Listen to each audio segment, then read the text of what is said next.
আসসালামু আলাইকুম রহমতুল্লাহ। Real analysis এই চ্যাপ্টার অত্যন্ত গুরুত্বপূর্ণ একটা ম্যাথ।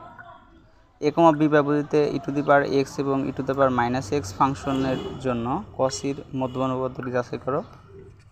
তো লক্ষ্য করেন প্রথমে এটা কিন্তু আপনার এবছরের 23 সালের জন্য সবচাইতে বেশি ইম্পর্টেন্ট। 15 এবং 19 সালে আসছিল যেহেতু বিজোড়। দেখেন এখানে f(x) e⁻x ধরতে হবে প্রথমে, তাহলে f(a) অবশ্যই e⁻a হবে এবং f(b) হবে কত b। তাহলে g(x)কে ধরবেন a এবং b, g(a) g(b) বের করবেন। খুব সহজ, এটা কিন্তু এমনি পারবেন।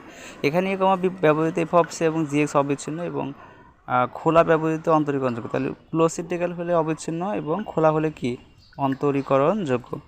অতএব কোষীর গড় মান উপপাদ্য অনুযায়ী একটা বিন্দু c belongs to a, b, যদি কোষীর উপপাদ্য অনুযায়ী এটা আসছে, ঠিক আছে। তাহলে f(b) - f(a), g(b) - g(a) is equal f'(c) g'(c), এগুলো আমরা আগেই পড়েছি। c যে থাকে এটা আমরা আগেই পড়েছি। মানগুলো বসায় দেবেন, f(b) এর মান বসায় দেবেন, তারপরে মানগুলো বসায় দেবেন, ঠিক আছে। যেহেতু এখানে আমরা দেখেছিলাম যে f(x) e⁻x, তার মানে f'(c) মানে হচ্ছে e⁻c, ঠিক আছে। যেহেতু g'(c) মানে -e⁻c, তারপরে হবে হচ্ছে -e⁻b। এবার কাজ করবেন a+b = c, c a+b/2। এটা এমনি পারবেন আর কি, বিলংস টু a, b। সুতরাং প্রদত্ত ফাংশনদের জন্য এত ব্যবহৃত কসির গড় মান উপপাদ্য প্রযোজ্য। খুব ইম্পর্টেন্ট একটা